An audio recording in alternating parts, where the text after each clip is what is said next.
Read the Bible in 1 year with The Treasured Word. May 24th. 2 Samuel chapters 4 through 6, verse 23. Ishbosheth is murdered. When Saul's son heard that Abner had died in Hebron, he lost heart, and all Israel was troubled. Now Saul's son had 2 men who were captains of troops. The name of one was Baanah and the name of the other Rechab, the sons of Rimmon the Beerothite, of the children of Benjamin. For Beeroth also was part of Benjamin. Because the Beerothites fled to Gittaim and have been sojourners there until this day. Jonathan, Saul's son, had a son who was lame in his feet. He was 5 years old when the news about Saul and Jonathan came from Jezreel, and his nurse took him up and fled. And it happened, as she made haste to flee, that he fell and became lame. His name was Mephibosheth. Then the sons of Rimmon the Beerothite, Rechab, and Baanah, set out and came at about the heat of the day to the house of Ishbosheth, who was lying on his bed at noon.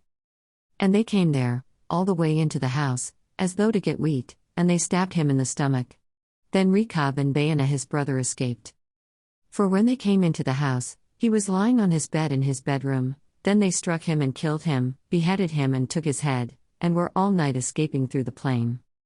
And they brought the head of Ishbosheth to David at Hebron, and said to the king, Here is the head of Ishbosheth, the son of Saul your enemy, who sought your life, and the Lord has avenged my lord the king this day of Saul and his descendants.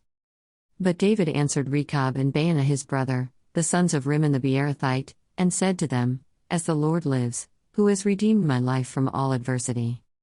When someone told me, saying, Look, Saul is dead, thinking to have brought good news, I arrested him and had him executed in Ziklag, the one who thought I would give him a reward for his news. How much more, when wicked men have killed a righteous person in his own house on his bed? Therefore, shall I not now require his blood at your hand and remove you from the earth? So David commanded his young men, and they executed them, cut off their hands and feet, and hanged them by the pool in Hebron.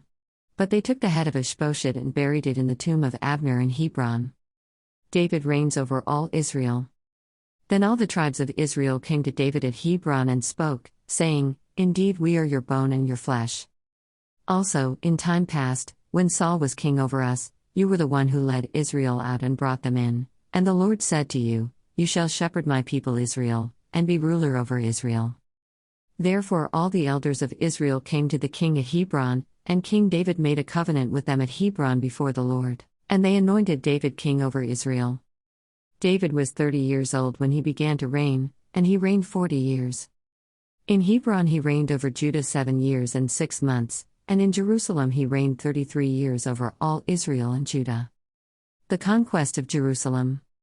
And the king and his men went to Jerusalem against the Jebusites, the inhabitants of the land, who spoke to David, saying, You shall not come in here, but the blind and the lame will repel you, thinking, David cannot come in here. Nevertheless David took the stronghold of Zion, that is, the city of David. Now David said on that day, Whoever climbs up by way of the water shaft and defeats the Jebusites, the lame and the blind, who are hated by David's soul, he shall be chief and captain. Therefore they say, The blind and the lame shall not come into the house. Then David dwelt in the stronghold, and called it the city of David. And David built all around from the Millo and inward. So David went on and became great, and the Lord God of hosts was with him. Then Hiram king of Tyre sent messengers to David, and cedar trees, and carpenters and masons. And they built David a house.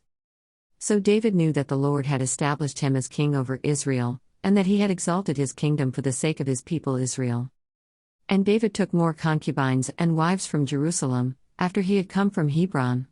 Also more sons and daughters were born to David. Now these are the names of those who were born to him in Jerusalem: Shammua, Shobab, Nathan, Solomon, Ivor, Elishua, Nepheg, Yiphiah, Elishama, Eliada, and Eliphalet. The Philistines defeated. Now when the Philistines heard that they had anointed David king over Israel, all the Philistines went up to search for David. And David heard of it and went down to the stronghold.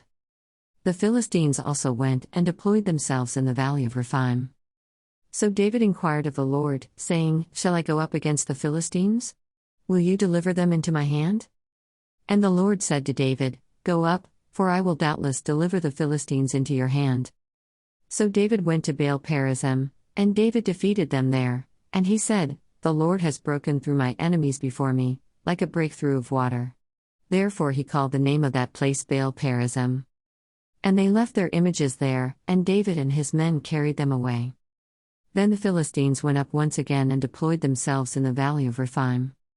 Therefore David inquired of the Lord, and he said, "You shall not go up, circle around behind them, and come upon them in front of the mulberry trees, and it shall be, when you hear the sound of marching in the tops of the mulberry trees, then you shall advance quickly.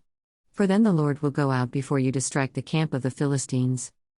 And David did so, as the Lord commanded him, and he drove back the Philistines from Geba as far as Gezer. The ark brought to Jerusalem. Again David gathered all the choice men of Israel, 30,000. And David arose and went with all the people who were with him from Baal Judah to bring up from there the ark of God, whose name is called by the name, the Lord of hosts, who dwells between the cherubim. So they set the ark of God on a new cart, and brought it out of the house of Abinadab, which was on the hill, and Uzzah and Ahio, the sons of Abinadab, drove the new cart. And they brought it out of the house of Abinadab, which was on the hill, accompanying the ark of God, and Ahio went before the ark. Then David and all the house of Israel played music before the Lord on all kinds of instruments of fir wood, on harps, on stringed instruments, on tambourines, on sistrums, and on cymbals. And when they came to Nachon's threshing floor, Uzzah put out his hand to the ark of God and took hold of it, for the oxen stumbled. Then the anger of the Lord was aroused against Uzzah, and God struck him there for his error, and he died there by the ark of God. And David became angry because of the Lord's outbreak against Uzzah, and he called the name of the place Perez Uzzah to this day. David was afraid of the Lord that day, and he said, "How can the ark of the Lord come to me?" So David would not move the ark of the Lord with him into the city of David, but David took it aside into the house of Obed-Edom the Gittite. The ark of the Lord remained in the house of Obed-Edom the Gittite 3 months. And the Lord blessed Obed-Edom and all his household. Now it was told King David, saying, "The Lord has blessed the house of Obed-Edom and all that belongs to him, because of the ark of God." So David went and brought up the ark of God from the house of Obed-Edom to the city of David with gladness. And so it was, when those bearing the ark of the Lord had gone 6 paces, that he sacrificed oxen and fatted sheep. Then David danced before the Lord with all his might, and David was wearing a linen ephod. So David and all the house of Israel brought up the ark of the Lord with shouting and with the sound of the trumpet. Now as the ark of the Lord came into the city of David, Michal, Saul's daughter, looked through a window and saw King David leaping and whirling before the Lord, and she despised him in her heart. So they brought the ark of the Lord, and set it in its place in the midst of the tabernacle that David had erected for it. Then David offered burnt offerings and peace offerings before the Lord. And when David had finished offering burnt offerings and peace offerings, he blessed the people in the name of the Lord of hosts. Then he distributed among all the people, among the whole multitude of Israel, both the women and the men, to everyone a loaf of bread, a piece of meat, and a cake of raisins. So all the people departed, everyone to his house. Then David returned to bless his household. And Michal the daughter of Saul came out to meet David, and said, "How glorious was the king of Israel today, uncovering himself today in the eyes of the maids of his servants, as one of the base fellows shamelessly uncovers himself." So David said to Michal, "It was before the Lord, who chose me instead of your father and all his house, to appoint me ruler over the people of the Lord, over Israel. Therefore I will play music before the Lord. And I will be even more undignified than this, and will be humble in my own sight. But as for the maidservants of whom you have spoken, by them I will be held in honor." Therefore Michal the daughter of Saul had no children to the day of her death. John chapters 13 through 14, verse 14. The new commandment. So, when he had gone out, Jesus said, "Now the Son of Man is glorified, and God is glorified in him. If God is glorified in him, God will also glorify him in himself, and glorify him immediately. Little children, I shall be with you a little while longer. You will seek me, and as I said to the Jews, where I am going, you cannot come, so now I say to you. A new commandment I give to you, that you love one another, as I have loved you, that you also love one another. By this all will know that you are my disciples, if you have love for one another." Jesus predicts Peter's denial. Simon Peter said to him, "Lord, where are you going?" Jesus answered him, "Where I am going you cannot follow me now, but you shall follow me afterward." Peter said to him, "Lord, why can I not follow you now? I will lay down my life for your sake." Jesus answered him, "Will you lay down your life for my sake? Most assuredly, I say to you, the rooster shall not crow till you have denied me 3 times. The way, the truth, and the life. Let not your heart be troubled. You believe in God, believe also in me. In my Father's house are many mansions. If it were not so, I would have told you. I go to prepare a place for you. And if I go and prepare a place for you, I will come again and receive you to myself, that where I am, there you may be also. And where I go you know, and the way you know." Thomas said to him, "Lord, we do not know where you are going, and how can we know the way?" Jesus said to him, "I am the way, the truth, and the life. No one comes to the Father except through me." The Father revealed, "If you had known me, you would have known my Father also, and from now on you know him and have seen him." Philip said to him, "Lord, show us the Father, and it is sufficient for us." Jesus said to him, "Have I been with you so long, and yet you have not known me, Philip? He who has seen me has seen the Father, so how can you say, 'Show us the Father'? Do you not believe that I am in the Father, and the Father in me? The words that I speak to you I do not speak on my own authority, but the Father who dwells in me does the works. Believe me that I am in the Father and the Father in me, or else believe me for the sake of the works themselves." The answered prayer. Most assuredly, I say to you, he who believes in me, the works that I do he will do also, and greater works than these he will do, because I go to my Father. And whatever you ask in my name, that I will do, that the Father may be glorified in the Son. If you ask anything in my name, I will do it. Psalm chapter 119, verses 17 through 32. Gimel. Deal bountifully with your servant, that I may live and keep your word. Open my eyes, that I may see wondrous things from your law. I am a stranger in the earth, do not hide your commandments from me. My soul breaks with longing for your judgments at all times.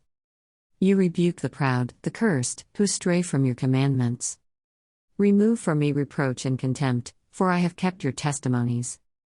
Princes also sit and speak against me, but your servant meditates on your statutes. Your testimonies also are my delight and my counselors. Dalet. My soul clings to the dust, revive me according to your word. I have declared my ways, and you answered me, teach me your statutes. Make me understand the way of your precepts, so shall I meditate on your wonderful works. My soul melts from heaviness, strengthen me according to your word. Remove from me the way of lying, and grant me your law graciously. I have chosen the way of truth, your judgments I have laid before me.